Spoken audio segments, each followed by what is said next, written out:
نحمده ونصلي علی رسوله الکریم اما بعد۔ ترجمے والے قرآن پاک کا صفحہ نمبر 852، 23واں پارہ، سورہ صاد، چوتھا رکوع، آیت نمبر 49 تا 58۔ اعوذ باللہ من الشیطان الرجیم، بسم اللہ الرحمن الرحیم۔ هذا ذکر وإن للمتقین لحسن مآب،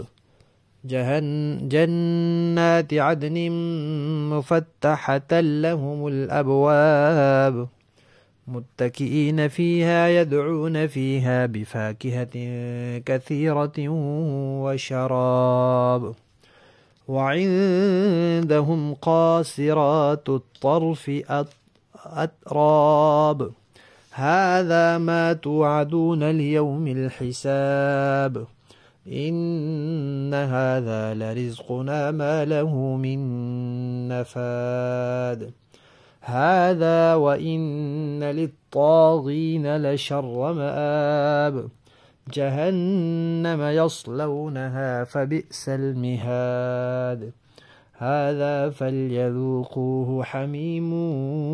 وغساق، وآخر من شكله أزواج۔ صدق اللہ العظیم۔ پچھلی آیات میں اللہ تبارک و تعالی نے چند انبیاء کرام علیہم الصلاۃ والتسلیمات کا تذکرہ کیا تھا نبی پاک صلی اللہ علیہ وسلم کی تسلی کے لیے، اور اب عموماً نیک لوگوں کا جو نیک انجام ہے اس کا تذکرہ آ رہا ہے، تاکہ نبی پاک صلی اللہ علیہ وسلم کے ساتھ جو دوسرے مسلمان تھے ان کے لیے بھی تسلی ہو۔ وہ یہ نہ سوچیں کہ وہ تو انبیاء کا تذکرہ تھا، انبیاء کی شان تک تو امتی نہیں پہنچ سکتا، لیکن اللہ تعالیٰ نے عام نیک لوگوں کے لیے بھی جو اچھا انجام ہے اس کا تذکرہ کر دیا۔ تو فرمایا کہ ھذا ذکر، یہ ایک جامع نصیحت ہے اور اجمالی تذکرہ ہے انبیاء کا، ایک تذکرہ یہ ہو گیا۔ اب آگے دوسری بات ہے کہ جو لوگ صحیح عقیدے والے اور تقوی والے ہیں ان کے لیے بہترین ٹھکانہ ہے، اور ٹھکانہ کیا ہے؟ باغات ہیں، ہمیشہ رہنے کے باغات ہیں، اور ان باغات کی صفت یہ ذکر کی ہے کہ ایک تو وہ ہمیشہ رہیں گے، دوسرا ان کے دروازے ان لوگوں کے لیے کھلے ہوئے ہوں گے، یعنی جب کوئی مہمان آتا ہے، بڑا مہمان، تو ان کے استقبال کے لیے پہلے سے دروازہ کھول کر رکھا جاتا ہے،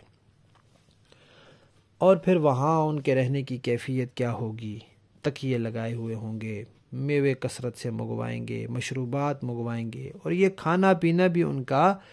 لذت کے لیے ہوگا، ورنہ بھوک پیاس وہاں نہیں لگے گی۔ اور پھر دل بہلانے کے لیے وہاں ان کے پاس ان کی حیادار بیویاں ہوں گی، جن کی نظریں جھکی ہوئی ہوں گی، یا جن کی نظریں صرف انہی اپنے شوہروں پر مرکوز ہوں گی، اور وہ ہم عمر ہوں گی، یعنی یا تو وہ آپس میں ساری ہم عمر ہوں گی یا وہ اپنے شوہروں کی ہم عمر ہوں گی۔ پھر ان سے کہا جائے گا کہ یہ سب وہ نعمتیں ہیں جن کا تم سے وعدہ کیا جاتا تھا کہ حساب کے دن، حساب کتاب کے بعد پھر یہ نعمتیں تمہیں ملیں گی۔ اللہ فرمائیں گے کہ اب یقین کر لو کہ یہ ہماری عطا ہے، ہماری طرف سے تمہیں مل گیا ہے، اب یہ نعمتیں کبھی ختم نہیں ہوں گی، ان پر فنا نہیں ہے،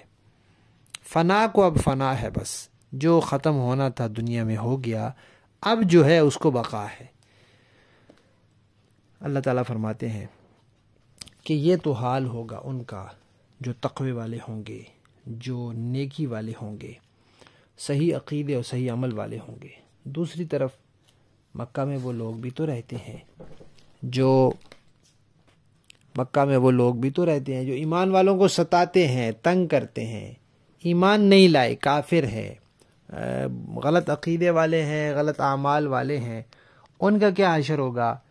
تو ساتھ ہی فرما دیا کہ یہ بھی یقینی بات ہے کہ جو سرکش لوگ ہیں ان کا برا ٹھکانہ ہوگا۔ وہ کیا ہوگا؟ وہ دوزخ ہے، ان کو اس میں دھکیلا جائے گا اور وہ ان کے لیے بڑا ہی برا ٹھکانہ ثابت ہوگا۔ پھر ان سے کہا جائے گا کہ یہ دوزخ کے اندر رہنا ہی بذات خود ایک عذاب ہے، یہ چکھو، اور اس کے اوپر پھر اور بھی عذاب تمہیں ملیں گے، کھولتا ہوا گرم پانی اور پیپ، ایسی پیپ جو انہی دوزخیوں کے زخموں سے نکل رہی ہوگی اور اس میں سانپ اور بچھوؤں کے زہر ملے ہوئے ہوں گے، وہ پیپ پلائی جائے گی۔ اور اس کے علاوہ اور بھی قسم قسم عذاب جو ان جیسے تکلیف دہ ہوں گے، وہ سب ان کے لیے ہوں گے جو ایمان والوں کو ستا رہے ہیں اور تنگ کر رہے ہیں۔ لفظی معنی دیکھیے، ہذا یہ ذکرن ایک نصیحت ہے یا ایک تذکرہ ہے، انبیاء کا تذکرہ، یہ ایک تذکرہ ہو گیا۔ وَإِنَّا اور بے شک لِلْمُتَّقِينَ پرہیزگاروں کے لیے لحسن اچھا ہے مآب ٹھکانہ، جنات یعنی باغات ہیں، عدن ہمیشہ رہنے کے، مفتحتاً کھلے ہوئے ہوں گے، لہم ان کے لیے الابواب دروازے، متکئین ٹیک لگائے ہوئے ہوں گے، فیہا ان باغات میں، یدعون منگوائیں گے، فیہا ان میں، بفاکہۃ میوے، کثیرۃ کثرت سے، وشراب اور مشروبات پینے کی چیزیں، وعندہم اور ان کے پاس، قاصرات الطرف نگاہ نیچے رکھنے والیاں یا پھر نگاہیں اپنے شوہروں پر مرکوز رکھنے والیاں، اطراب ہم عمر بیویاں ہوں گی، ہذا پھر ان سے کہا جائے گا کہ یہ ہے ما وہ توعدون جس کا تم سے وعدہ کیا جاتا تھا، لیوم الحساب حساب کے دن کے لیے، انا یقیناً ہذا یہ سب کچھ، لرزقنا یہ ہماری عطا ہے، ما نہیں ہے، لہو اس عطا کے لیے، من نفاد ختم ہونا۔ ہذا یہ ایک قسم کے لوگوں کا تذکرہ ہو گیا، اب دوسروں کا سنو۔ وَإِنَّا اور بے شک لِلطَّاغِينَ سرکشوں کے لیے، لَشَرَّ مآب برا ٹھکانہ ہے، جہنم یعنی دوزخ، یصلونہا داخل ہوں گے اس میں، فبئس بہت برا ہے، المہاد بچھونا۔ ہذا یہ ان سے کہا جائے گا کہ یہ تو سزا ہے ہی ہے دوزخ میں رہنے کی، فَلْيَذُوقُوهُ چکھو تم اب اس سزا کو دوزخ میں رہنے کی، اور حمیم کھولتا ہوا پانی بھی ہوگا، وغساق اور پیپ بھی ہوگی، وآخر اور اس کے علاوہ، من شکل ہی اس قسم کے ازواج طرح طرح کے عذاب ہوں گے۔ باب محاورہ دیکھیں جی، ہذا ذکر یہ سب کچھ ایک نصیحت کا پیغام ہے، وَإِنَّ لِلْمُتَّقِينَ لَحُسْنَ مَآب اور یقین جان لو کہ جو لوگ تقوی اختیار کرتے ہیں، آخری ٹھکانے کی بہتری انہی کے حصے میں آئے گی، جنات عدن مفتحۃ لہم الابواب یعنی ہمیشہ بسے رہنے کے لیے جنتیں جن کے دروازے ان کے لیے پوری طرح کھلے ہوں گے، متکئین فیہا یدعون فیہا بفاکہۃ کثیرۃ وشراب جہاں وہ تکیہ لگائے ہوئے بہت سے میوے اور مشروبات منگوا رہے ہوں گے، وَعِندَهُمْ قَاصِرَاتُ الطَّرْفِ أَتْرَابٌ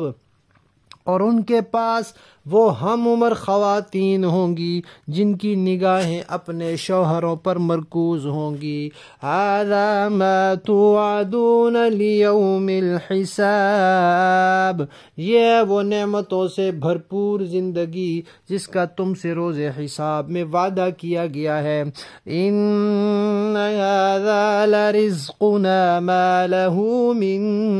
نَفَادٍ بے شک یہ ہماری عطا ہے جو کبھی ختم ہونے والی نہیں، هذا وَإِنَّ لِلطَّاغِينَ لَشَرَّ مَآب جہنم یصلونہا فبئس المہاد